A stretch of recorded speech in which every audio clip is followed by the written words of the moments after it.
봉독하겠습니다. 이후에 내가 내 천사가 땅 내 모퉁이에 선 것을 보니 땅의 사방에 바람을 붙잡아 바람으로 하여금 땅에나 바다에나 각종 나무에 불지 못하게 하더라. 또 봄에 다른 천사가 살아계신 하나님의 인을 가지고 해 돋는 데로부터 올라와서 땅과 바다를 해롭게 할 권세를 받은 내 천사를 향하여 큰 소리로 외쳐 이르되 우리가 우리 하나님의 종들의 이마에 인치기까지 땅이나 바다나 나무들을 해하지 말라 하더라.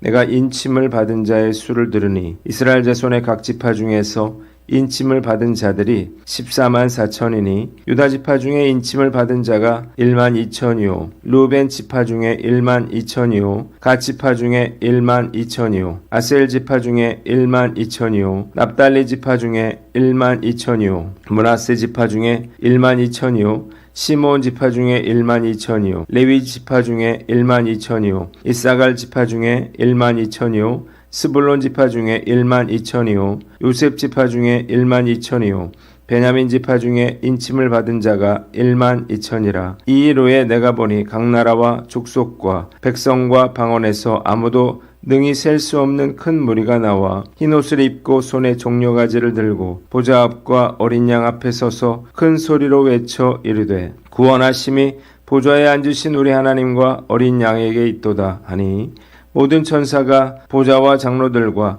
내 생물의 주위에 서 있다가 보좌 앞에 엎드려 얼굴을 대고 하나님께 경배하여 이르되 아멘. 찬송과 영광과 지혜와 감사와 존귀와 권능과 힘이 우리 하나님께 세세토록 있을지어다. 아멘 하더라. 장로 중 하나가 응답하여 나에게 이르되 이 흰옷 입은 자들이 누구며 또 어디서 왔느냐. 내가 말하기를 내 주여 당신이 하시나이다 하니 그가 나에게 이르되 이는 큰 환난에서 나오는 자들인데 어린 양의 피에 그 옷을 씻어 희게 하였느니라. 그러므로 그들이 하나님의 보좌 앞에 있고 또 그의 성전에서 밤낮 하나님을 섬기매 보좌에 앉으신 이가 그들 위에 장막을 치시리니 그들이 다시는 줄이지도 아니하며 목마르지도 아니하고 해나 아무 뜨거운 기운에 상하지도 아니하리니 이는 보좌 가운데 계신 어린 양이 그들의 목자가 되사 생명수샘으로 인도하시고 하나님께서 그들의 눈에서 모든 눈물을 씻어 주실 것임이라.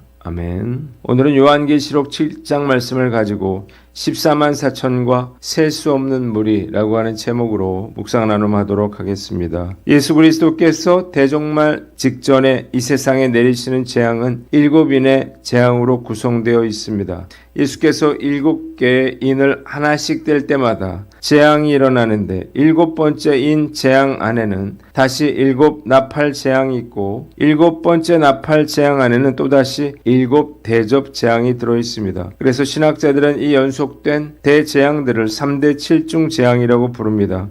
예수께서 7번째 인을 떼시는 장면은 요한계시록 8장에 기록이 돼 있어요. 그런데 요한계시록 7장처럼 중간에 끼워 넣어진 본문이 있습니다. 이를 삽경이라고 하는데 본문은 요한사도가 6번째 인과 7번째 인을 떼기 전에 본 환상인지 아니면 나중에 본 광경을 사이에 끼워 넣은 것인지는 알 수 없습니다. 요한사도는 7개의 삽경을 기록했는데 본문에는 그가 본 3가지의 삽경이 기록이 되어 있습니다. 1절로 8절에 첫째로 인치심을 받은 14만 4천 명에 대해서 나와 있습니다. 1절로 3절은 인을 치는 것에 의미가 나와 있는데요. 한 천사가 살아계신 하나님의 인을 가지고 땅과 바다를 해롭게 할 권세를 받은 내 천사를 향해서 우리가 하나님의 종들의 이마에 인치기까지 땅이나 바다나 나무들을 해하지 말라고 말합니다. 성도들에게 하나님의 인을 친다고 하는 것은 하나님의 소유가 된다는 것을 의미합니다. 요한사도가 계시록을 기록할 당시에는 노예나 가죽의 소유권을 표시하기 위해서 그 가죽에 불도장을 찍었습니다. 이것을 상징적으로 표현한 것입니다. 두 번째, 4절로 8절 14만 4천 명의 의미에 대해서 나와 있습니다. 요한은 이스라엘 각 지파 중에서 인침을 받은 자들이 14만 4천 명이라는 소리를 듣게 되는데 이 숫자는 12지파의 각 지파별로 1만 2천 명을 말합니다. 12 곱하기 12,000 하면 14만 4천이 되죠. 요한 사도는 하나님께 인침받는 자가 한 지파당 1만 2천 명씩 14만 4천 명이라고 말했는데요. 신학자들은 14만 4천이라고 하는 숫자가 12지파의 12를 제곱한 수 144의 많은 수를 상징하는 1000을 곱해서 얻은 수라고 해석합니다. 1000은요, 만수 또는 충족수를 상징한다고 보는 거예요. 본문이 우리에게 주는 교훈이 있는데, 첫째로 내가 하나님의 소유라는 확신을 가져라는 것입니다. 송정미 씨가 부른 축복송이라고 하는 찬양이 있습니다. CCM계의 불후의 명곡이죠. 2절에 보면 너는 택한 족속이요 왕같은 제사장이며 거룩한 나라 하나님의 소유된 백성이라고 하는 가사가 나옵니다. 하나님의 소유가 된다는 것의 의미가 무엇인가요? 첫째로 하나님의 보호를 받는다는 것입니다. 하나님의 소유된 백성은요, 하나님이 보호하고 지켜주십니다. 여기서 소유란 주인이 아끼고 귀중히 여기는 보물이라고 하는 의미를 가집니다. 미국인은 미국 정부의 보호를 받습니다. 그래서 어떤 나라도 미국인을 함부로 할 수가 없어요. 미국으로부터 보복을 받을까 두렵기 때문이죠. 하물며 하나님께 속한 자는 어떨까요? 하나님께 속한 자는 하나님이 지켜주시는 것입니다. 두 번째, 하나님의 축복을 받는다는 의미가 있습니다. 하나님의 소유가 된다는 말은 우리가 하나님의 것을 누릴 수 있는 권리를 갖게 된다는 것을 말합니다. 자녀는 부모의 것을 누릴 권리가 있죠. 더 놀라운 것은 이 자녀는 법적으로 부모의 재산을 상속할 권리를 갖게 됩니다. 마찬가지로 만유를 창조하신 하나님의 소유가 된 백성들은요, 만유를 누리고 가질 수가 있게 되는 것입니다. 세 번째, 구원을 받는다는 것입니다. 요한계시록은 예수님의 재림과 심판을 예언한 책입니다. 요한계시록 6장에 큰 지진이 일어나고 다른 피같이 되고 별들이 떨어지고 검과 흉년과 사망과 땅의 짐승들로 인해서 서로 죽이는 일들이 벌어지게 된다고 했습니다. 그러나 인침을 받은 성도들은 이런 무서운 심판으로부터 구원받아 천국에서 영생을 누리며 살게 되는데 참으로 놀라운 축복이 아닐 수가 없습니다. 요즘 공황장애로 인해서 고통받는 분들이 적지 않습니다. 공황장애는 갑자기 심장이 쿵쿵거리면서 두려움에 빠지는 현상인데요. 엘리베이터 같은 곳에서 갑자기 이런 증상이 나타난다고 합니다. 밖으로 나가지 못하면 죽을 것 같은 공포를 느낀다고 하는데, 그런데 문제는 시간이 흐를수록 이런 증상이 점점 자주 일어난다는 거예요. 버스나 지하철에서도 일어나고 사무실에서도 일어나는 이 공황장애의 원인은 대개가 스트레스라고 합니다. 스트레스가 쌓이다 보니까 결국 병이 되는 거예요. 저도 힘들고 어렵게 사역을 해왔고 스트레스를 많이 받았지만요, 공황장애를 겪지는 않았습니다. 스트레스를 받을 때마다 내가 할 수 있는 것만 하자고 생각했고 하나님의 보호하심을 받았기 때문이에요. 스트레스를 많이 받아도요, 잠을 자고 나면 스트레스가 풀리곤 했습니다. 하나님이 주시는 은혜였다고 생각해요. 그런데 생각해보면 그럼에도 불구하고 지금까지 안 해도 될 걱정을 너무 많이 하면서 살았습니다. 고난 중에라도 내가 하나님의 소유임을 믿고 주님께 더 맡기고 살아야 할 것입니다. 고민하면 병이 됩니다. 이 확신과 믿음으로 어려움들을 잘 이겨내는 저와 여러분들 되시기를 바랍니다. 두 번째, 14만 4천 명의 의미를 알라는 것입니다. 14만 4천 명이란 직접적으로는 마지막 대환란 직전에 환란으로부터 보호받기 위해 입맞은 자를 포함하여 지칭하되, 궁극적으로는 구원받을 모든 하나님의 백성을 상징하는 숫자입니다. 때문에 14만 4천이라고 하는 수가 인침을 받았다고 하는 것은 택함받은 모든 하나님의 백성은 한 사람도 빠짐없이 다 구원받게 된다고 하는 것을 의미하는 것입니다. 요즘 신천지가 난리인데요. 신천지 교인들은 다른 성도들은 다 이단이고 자신들만 구원받는다고 주장합니다. 그리고 특히 14만 4천 명만 구원받는다면서 전국을 12지파로 나누고 14만 4천 명을 목표로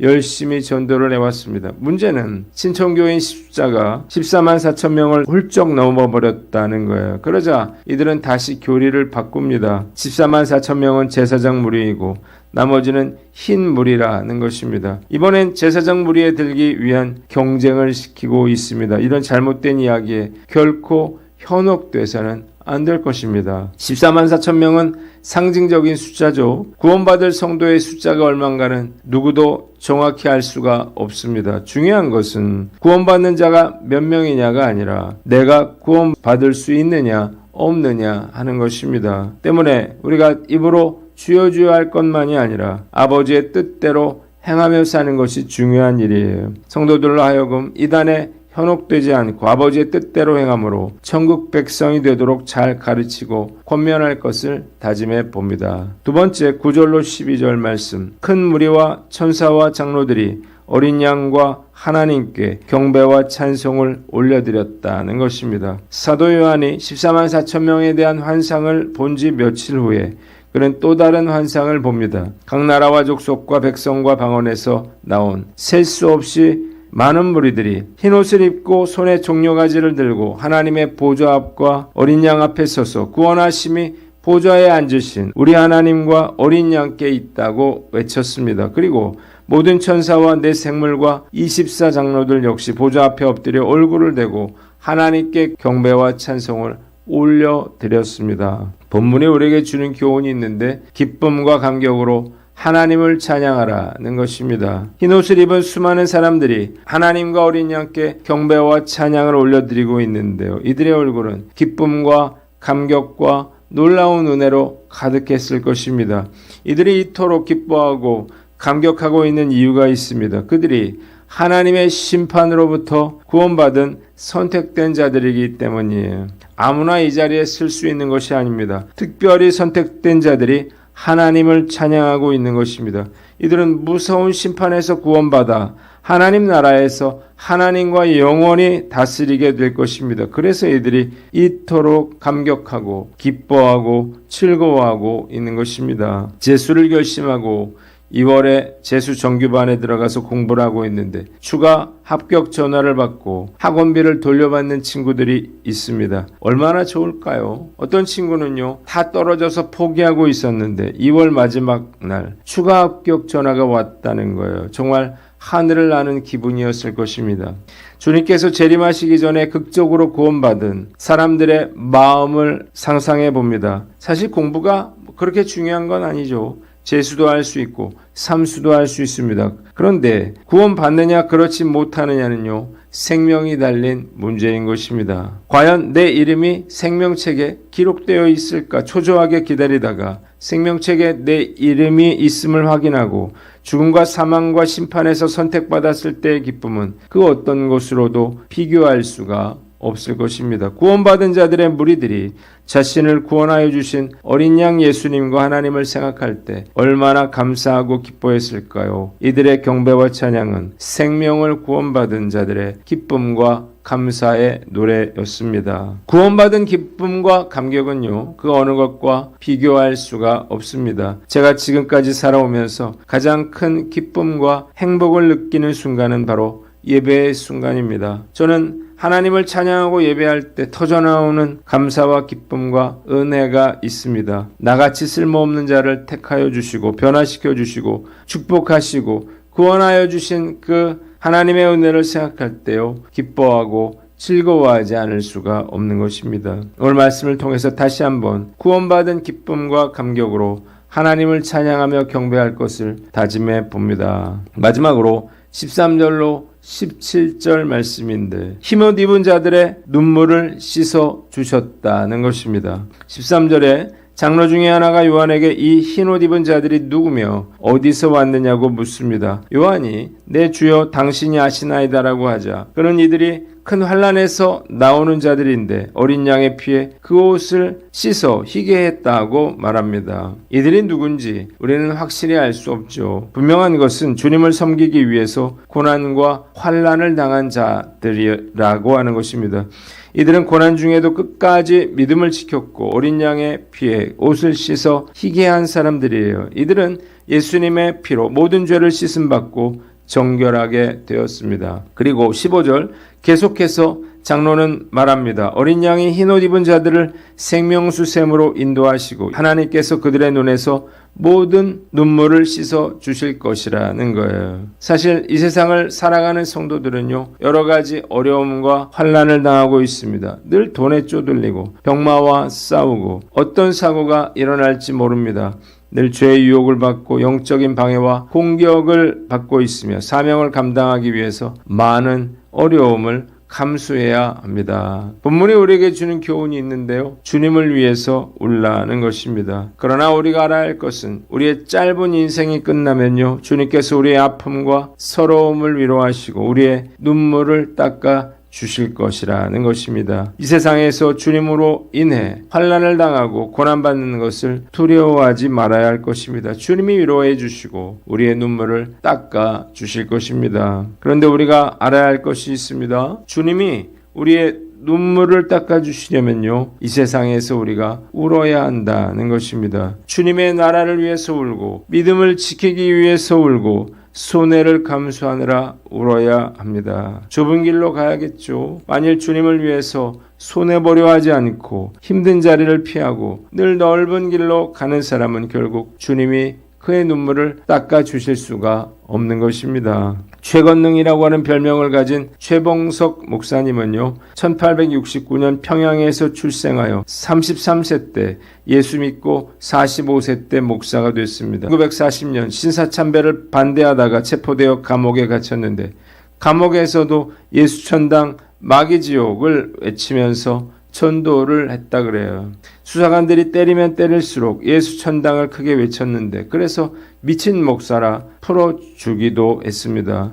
평양신학교 시절에 그는 기도만 하면 울었습니다. 학생들은 시끄러워서 공부를 못하겠다고 불평을 했지만 시비를 걸지는 않았습니다. 키가 작고 얼굴 얼굴에 집도 가난해서 스스로 못나서 우는 줄 알았기 때문이에요. 그런데 최봉석 목사님은요, 졸업식 단상에서 이렇게 간증했습니다. 기도하려고 눈만 감으면 일본에 빼앗긴 우리나라가 너무 불쌍해서 예수 믿지 않는 내 동족이 안타까워서 자꾸 눈물이 나온다. 그의 눈물은요, 신세 타령의 눈물이 아니었던 거예요.